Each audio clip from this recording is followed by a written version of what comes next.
escucha bien? ¿Sí? Bien. Es un gusto estar nuevamente compartiendo su palabra con ustedes. En esta noche me gustaría compartir algo que en lo que igual veníamos pensando, y digo veníamos porque veníamos hace un tiempo pensando en estas cosas en Aurín, y habíamos leído un texto y nos había llamado la atención el pensamiento de ese texto, y es una historia muy conocida de la Biblia, para aquellos los que leen la Biblia o alguna vez la han leído, pero es también una historia bastante conocida, bastante peculiar y particular. Estamos en vivo, mi nene está barriendo, así que si escuchan ruidos es por él. Pero bueno, vamos ahí al libro de Daniel, capítulo 3. Vamos a encontrar a tres muchachos. Hago un breve paréntesis en esto. Estos muchachos fueron llevados cautivos de su tierra, en los cuales fueron cambiados sus nombres. Intentaron cambiarle algunas costumbres, algunas las consiguieron porque entendieron que no violaban los principios divinos, pero en otros sí, en otras cosas ellos no hicieron esa concesión, y entonces, bueno, van a vivir varias cosas a lo largo de su estadía en este lugar. Y una de las cosas que les toca pasar en este lugar, en este tiempo, es una historia particular. Dice que en el capítulo 3, el rey Nabucodonosor dice, hizo una estatua de oro cuya altura era de 60 codos y su anchura de 6 codos. Y la levantó en el campo de Dura, en la provincia de Babilonia. Dice, y envió al rey Nabucodonosor a que se reuniesen los sátrapas, los magistrados, los capitanes, oidores, tesoreros, consejeros, jueces y todos los gobernadores de las provincias para que viniesen a la dedicación de la estatua, dice, que había levantado. Vamos un poco más adelante, dice el versículo 6, perdón, versículo 5 dice que al oír el son de la bocina de la flauta, del tamboril, y del salterio y del zamponio y de todo instrumento de música, os postréis y adoréis la estatua de oro que el rey Nabucodonosor ha levantado, y cualquiera que no se postre y adore inmediatamente será echado dentro de un horno de fuego ardiendo. ¿Okay? Vamos con la primera parte de estos versículos. Vivimos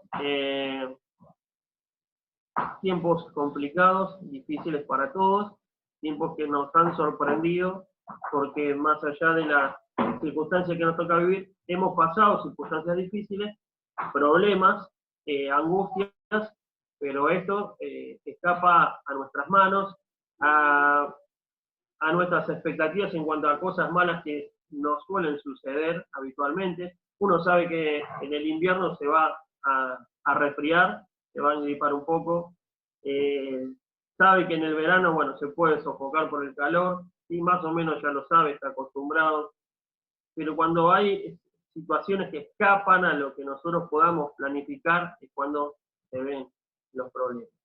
En este tiempo mucha gente pregunta, bueno, a los creyentes, ¿dónde está Dios?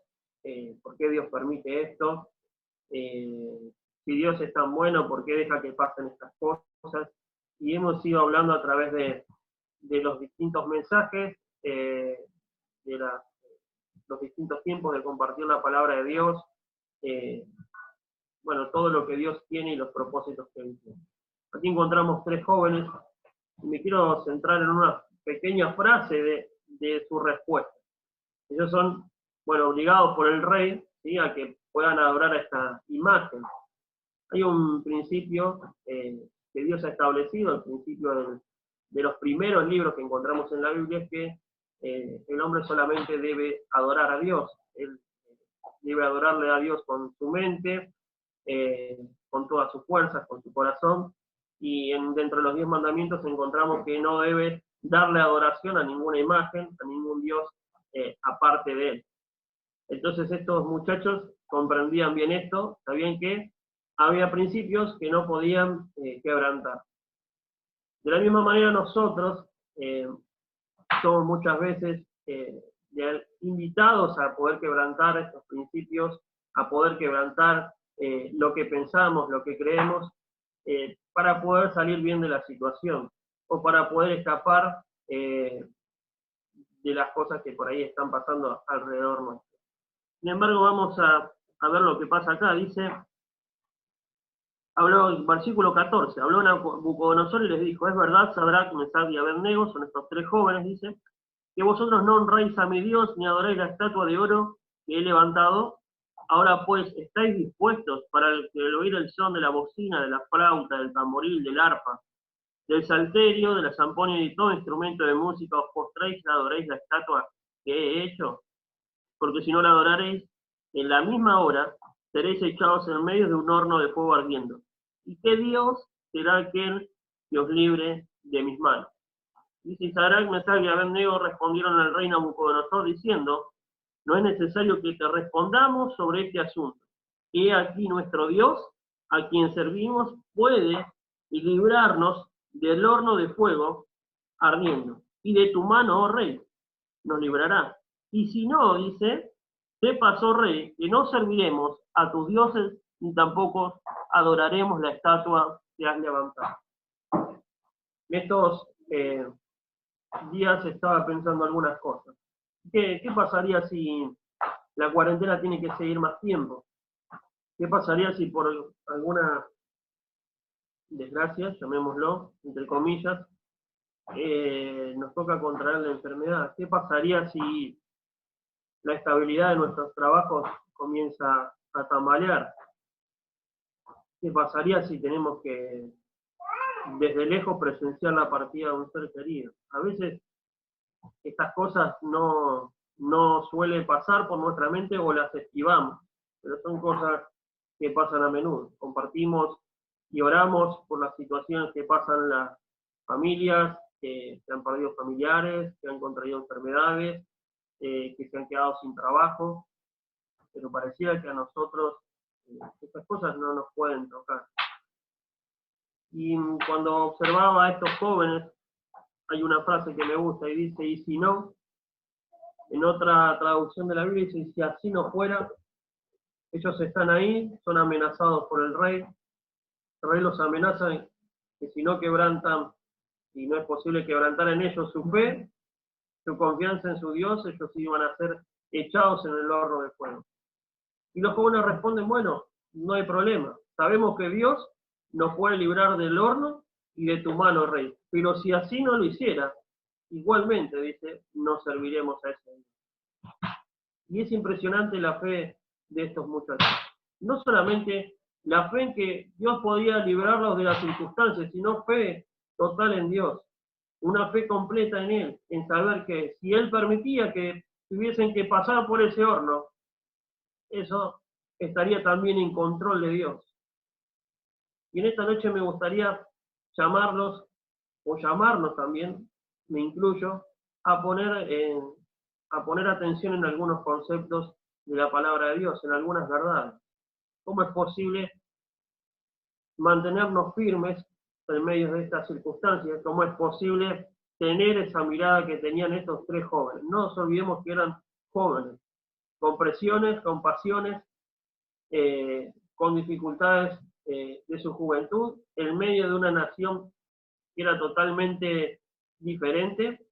Acá tenemos a unos hermanos que nos acompañan, que son de otro país, y seguramente al estar en otro país, bueno, encuentran que es totalmente diferente, que tienen otras costumbres, otras comidas, muy diferentes. Bueno, de esta manera se encontraban estos jóvenes. Y así siempre, en toda la historia del libro de Daniel, su fe fue puesta a prueba. Cuando un creyente recibe al Señor, su fe tiene que ser puesta a prueba. Y va a ser siempre puesta a prueba, para ver de qué realmente está hecho. El Señor Jesús, utilizando la parábola del sembrador, dice que el sembrador salió a sembrar y las semillas cayeron en un lugar, en un pedregal, y dice que comenzaron a crecer, pero cuando vino, dice, la aflicción, cuando vino el sol, dice, se secó. De la misma manera es aquello que recibe la palabra primero con gozo, está todo bien con Dios, está perfecto mientras las cosas van bien. Pero cuando las cosas no marchan como esperamos, dice el Señor que esa fe, que era una fe no real, dice, comienza a apagarse. Y nos damos cuenta que esa fe nunca fue una fe verdadera. Pero ¿cómo hacemos aquellos que hemos creído para poder mantenernos firmes en medio de las circunstancias? De las circunstancias que nos toca vivir, de las que nos puede llegar a tocar en otro momento. En primer lugar, encuentro que la fe está puesta en Dios y no en las circunstancias. Una fe puesta en Dios y no en las circunstancias. Uno puede mirar todo lo que pasa alrededor y puede desanimarse completamente.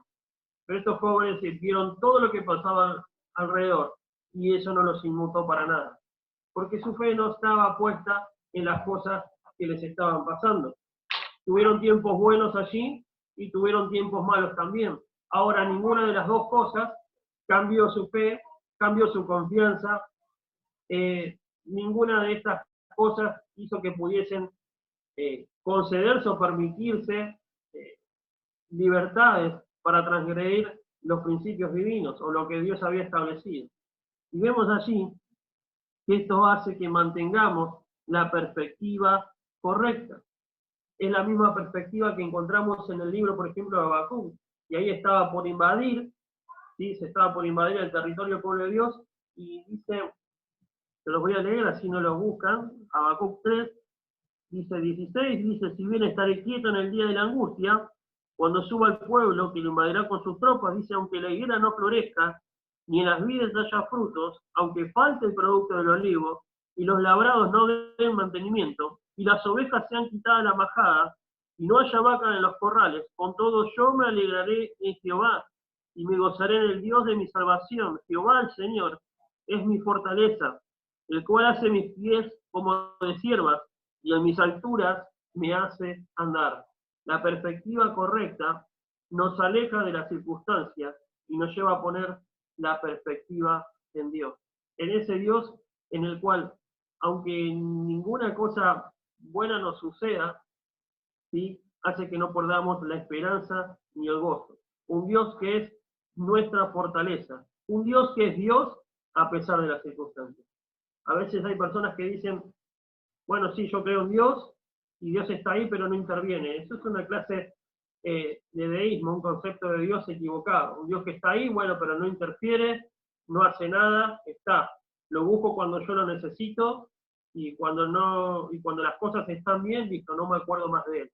Ese no es el Dios que encontramos en la Biblia. De hecho, vamos a encontrar muchas veces en que aquellas personas que muestran creer en él pasan por circunstancias difíciles. Y ahora vamos a ver por qué pasa eso también. Pero en primer lugar, debemos poner la vista en Dios, ¿sí?, y no en las circunstancias. Hay un versículo también en el libro de Job, una persona que fue atribulada de una manera terrible. En un momento perdió todo lo que tenía. Y Job dice que aunque él me matare, dice, en él esperaré. Y es una frase tremenda. Dice, aunque él me matare, en él esperaré. Una confianza absoluta en Dios, que no tiene nada que ver con las circunstancias. Que no se inmuta, que no se mueve por las circunstancias que nos toca pasar. Que no importa si las cosas van bien o las cosas van mal. La fe siempre está puesta en Dios. Y esa es la fe a la cual debemos aspirar. Esta fe no es una fe que hace concesiones para poder escapar de las circunstancias. Estos muchachos podrían haber dicho, bueno, nadie nos está mirando, adoramos, listo, está todo bien, quedamos bien con el rey y zafamos de esto. A veces nos toca pasar en el trabajo, con nuestros familiares, con nuestros amigos, circunstancias donde nuestra fe es puesta a prueba de otras maneras, que tienen que ver con la honradez, la honestidad, que tienen que ver con ver a ver si hacemos esto o no, y a veces por vergüenza accedemos a hacer ciertas cosas para no quedar fuera del grupo, para no recibir burlas, para salir de ahogado de alguna circunstancia. Pero aquel que pone su fe en Dios y no en las circunstancias, no hace concesiones para escapar de las circunstancias, sino que asume su fe para pasar por las circunstancias. No hace concesiones para escapar de las circunstancias, sino que pone su fe para pasar por esas circunstancias. Pone su fe, su vista en Dios. En segundo lugar, es una fe que está puesta en la soberanía de Dios. Walter el otro día nos hablaba de esto y estuvimos varias veces compartiendo sobre lo que es la soberanía de Dios. Y tiene que ver con lo que Dios es y con lo que Dios hace. Dios sabe lo que hace. Y Dios lo hace porque Él quiere, porque Él es Dios. No tendría por qué darnos nada. Y sin embargo, nos da todo. Dice, ¿qué es el hombre? Dice el Salmo, para que lo visites, dice, cada mañana y les des favores. ¿Qué es el hombre? Nada. Aún así, Dios lo ha coronado, lo ha puesto sobre toda su creación. No tenemos nada de lo que podamos presumir y sin embargo Dios aún así nos ama. Aún así ha enviado a su Hijo por nosotros. Pero cuando vemos su soberanía entendemos que Él es Dios. Vamos ahí al Salmo 115, libro de Salmos 115.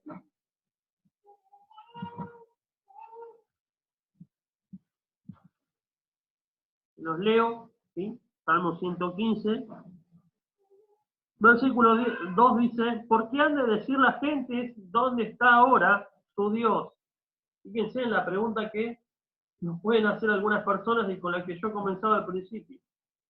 La gente puede decir, ¿dónde está ahora su Dios? ¿Por qué permitió esto? ¿Por qué deja que pasen estas cosas? Dice, nuestro Dios está en los cielos y todo lo que quiso ha hecho. Todo lo que quiso ha hecho. No es que sea un Dios caprichoso. Es un Dios que tiene ordenadas todas las cosas. Es un Dios que preparó todo de antemano. Es un Dios que va a permitir ciertas cosas. Para algunos serán malas, pero para los creyentes todo obra para bien. Entonces es una fe puesta en su soberanía. Y en el libro de Daniel también, unos versículos después de que estos muchachos ya son librados del horno de fuego, dice el capítulo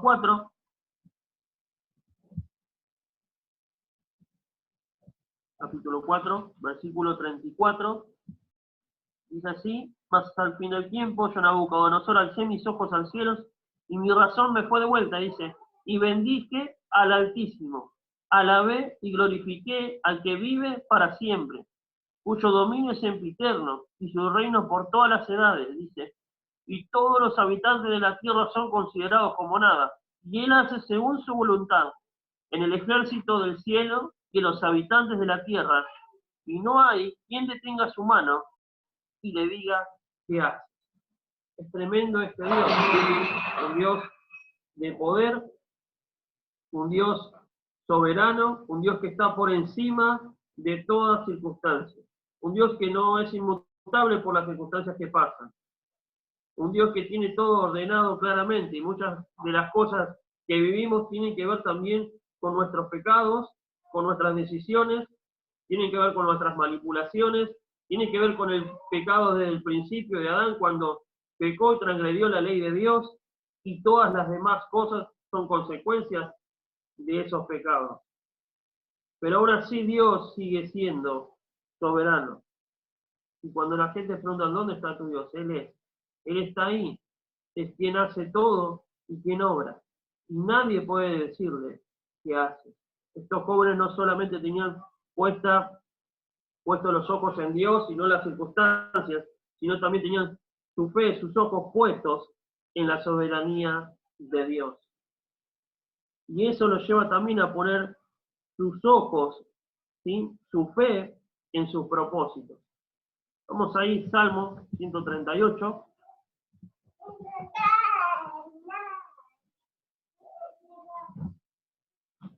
Salmo 138, versículo 8 dice así, Jehová cumplirá su propósito en mí, tu misericordia, oh Jehová, es para siempre, no desampares la obra de tus manos. Jehová cumplirá su propósito en mí.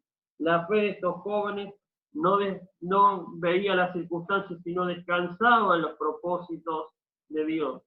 Sabía que si Dios no los libraba, había un propósito y que Dios iba a cumplir esos propósitos en su vida. Vamos a otro versículo más. Primera de Pedro, en el Nuevo Testamento.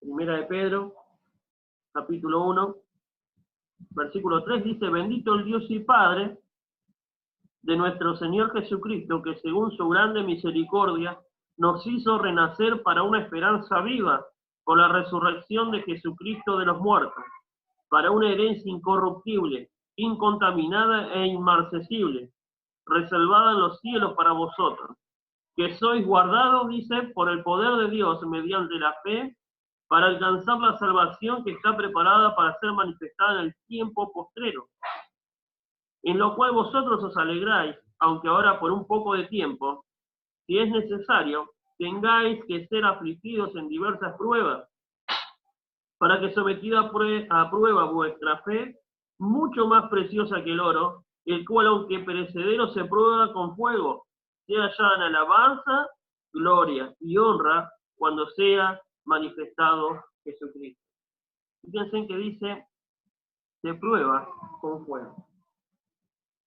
Ese mismo Dios que es soberano, ese mismo Dios que nos escogió desde antes de la fundación del mundo, que nos ha hecho sus hijos, permite que también esa fe sea aprobada por el fuego. ¿Por qué? Porque el oro a mayor temperatura se hace más brillante, se quita toda impureza, se elimina aquello que no sirve para que pueda ser oro puro.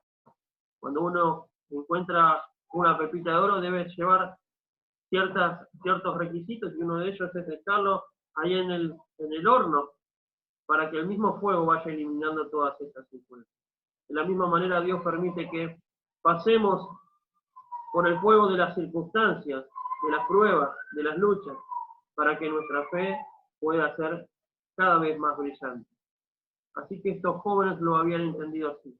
Habían puesto su fe en Dios y no en las circunstancias. Habían puesto su fe en la soberanía de Dios. Habían puesto su fe en los propósitos eternos de Dios.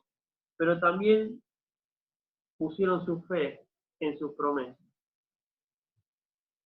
Y un versículo en la Biblia que resume todas estas cosas. Vamos allí al libro de Job. Libro de Job, capítulo 23. Job, capítulo 23, versículo 10 al 14, resume esto que hemos visto. Dice así: mas él conoce mi camino. Dice, me probará y saldré como oro. Mis pies han seguido sus pisadas. Guardé su camino y no me aparté. Lo que veíamos, una fe puesta en Dios y no en las circunstancias. Y también vemos ahí, dice, me probará y saldré como el oro. Dice, del mandamiento de sus labios nunca me separé. Guardé las palabras de su boca, más que mi comida, nunca hizo ninguna concesión. Dice, pero si él determina una cosa, su soberanía, y él lo hará cambiar. Y su alma deseó e hizo. Él pues acabará lo que ha determinado de mí, y muchas cosas como estas hay en él. Su propósito y su promesa, de que él permite todas estas cosas, dice, para que salgamos como el oro refinado.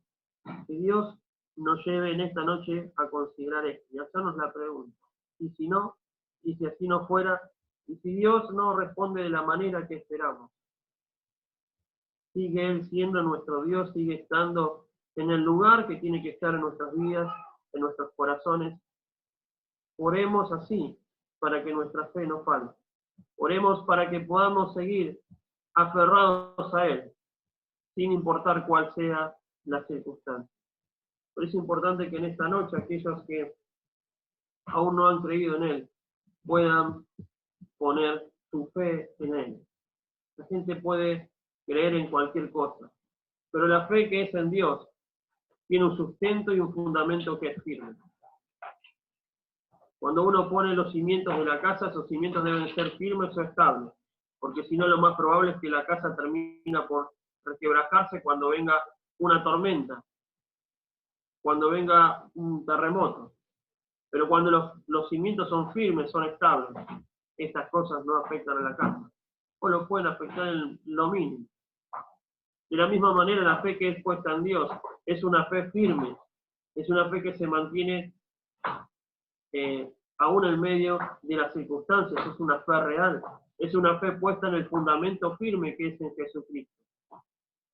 Y en esta noche, tal vez llegaste a este lugar por las circunstancias que te tocó vivir, que te tocó pasar. Tal vez, si no hubiera pasado esto, de este virus que nos tiene a todos encerrados, tal vez no hubieras puesto los ojos en Dios, no hubieras puesto la mirada en lo eterno. Y ahí puedes ver que también todo eso obedece a los propósitos que Dios tiene y Dios tenía para tu vida.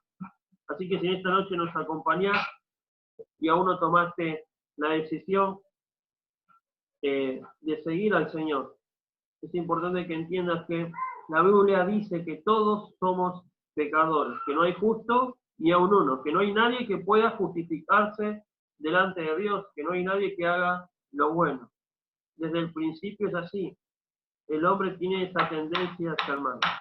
Y la palabra de Dios enseña también que el castigo por estos pecados es la muerte. No solamente la muerte física, que es una consecuencia directa, como las enfermedades a causa del pecado, sino también la muerte eterna en el infierno. Y el infierno es tan real que el Señor habló más veces del infierno que del cielo. Y eso es el pago por nuestros pecados. Mas Dios dice que nos amó tanto que entregó a su Hijo Jesucristo. Dice, y de tal manera amó Dios al mundo, que dio a su Hijo unigénito, para que todo aquel que en él crea no se pierda, sino que tenga vida eterna.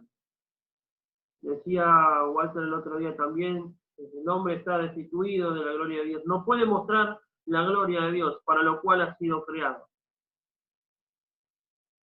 Por eso el hombre no puede justificarse delante de Dios, y su destino es la muerte. Pero Dios, que lo amó, Dios que es rico en misericordia, envió a su Hijo para morir por tus pecados, por los míos. Y dice que aquellos que le recibieron, aquellos que creyeron en su nombre, les da la potestad, el derecho de ser llamados hijos de Dios.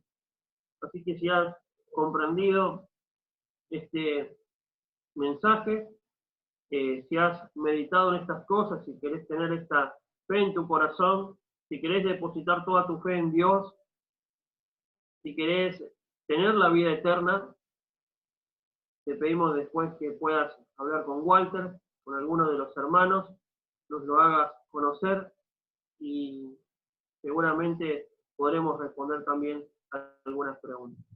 Y para aquellos que le conocemos, para aquellos que, como estos jóvenes, hemos puesto nuestra fe en Dios, oramos para que nos podamos mantener firmes aún en medio de las circunstancias que nos toca vivir, para que también podamos ser de ejemplo a otros.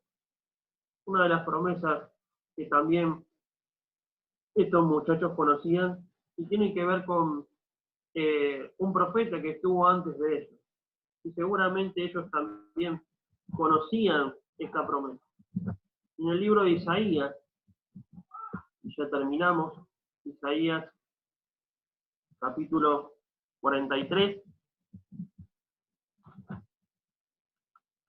Isaías capítulo 43, versículo 2, dice, y cuando pases por las aguas, dice, yo estaré contigo, y si por los ríos, no te anegarán, y cuando pases por el fuego, no te quemarás, ni la llama arderá en ti, porque yo soy Jehová, Dios tuyo, el Santo de Israel, soy tu Salvador. El Señor no nos prometió que no habríamos de pasar por ninguna de estas circunstancias, pero sí nos prometió que Él iba a estar con nosotros. Cuando seguimos leyendo la historia de estos tres jóvenes, la vamos a concluir para aquellos que no la conocen. Lo vemos ahí el libro de Daniel. Dice así. Entonces Nabucodonosor, dice, se llenó de ira, demudó el aspecto de su rostro contra estos jóvenes y ordenó que el horno se calentase 7 veces más de lo acostumbrado, y mandó a los hombres más vigorosos que tenían su ejército que atasen a Sadrach, Mesach y Abed-Nego para echarlos en el horno de fuego ardiente. Entonces estos varones fueron atados con sus mantos, sus calzas, sus turbantes, sus vestidos, y fueron echados dentro del horno de fuego ardiente. Y como la orden del rey era apremiante y lo habían calentado mucho, la llama del fuego mató a aquellos que habían lanzado a Sadrach, Mesach y Abed-Nego. Y estos 3 varones cayeron atados dentro del horno de fuego ardiendo. Entonces el rey Nabucodonosor se espantó y se levantó apresuradamente y dijo a los de su consejo: ¿no echaron a 3 varones atados dentro del fuego? Ellos respondieron al rey: es verdad, oh rey. Y él le dijo: he aquí yo veo 4 varones sueltos, que se pasean en medio del fuego sin sufrir ningún daño. Y el aspecto del cuarto es semejante a hijo de los dioses. Entonces Nabucodonosor se acercó a la puerta del horno de fuego ardiendo, y dijo a Sadrach, Mesach y Abed-Nego: siervos del Dios Altísimo, salid y venid. Entonces Sadrach, Mesach y Abed-Nego salieron del medio del fuego, y se juntaron los sátrapas, los gobernadores, los capitanes y los consejeros del rey para mirar a estos varones. Como el fuego no había tenido poder alguno sobre sus cuerpos, dice, ni aun el cabello de sus cabezas se había quemado. Sus ropas estaban intactas, y ni siquiera olor de fuego tenía. Entonces dijo: bendito sea el Dios de ellos, que envió su ángel y libró a sus siervos que confiaron en él, y no cumplieron el edicto del rey, y entregaron sus cuerpos antes que servir y adorar a otro Dios que su Dios. De la misma manera, que en medio de las circunstancias podamos ser de testimonio para aquellos que nos rodean, sabiendo que aquel que nos hace a veces pasar por el fuego de la aflicción está con nosotros. El Señor mismo lo prometió, dijo: yo estoy con vosotros todos los días hasta el fin del mundo. Que Dios bendiga su palabra.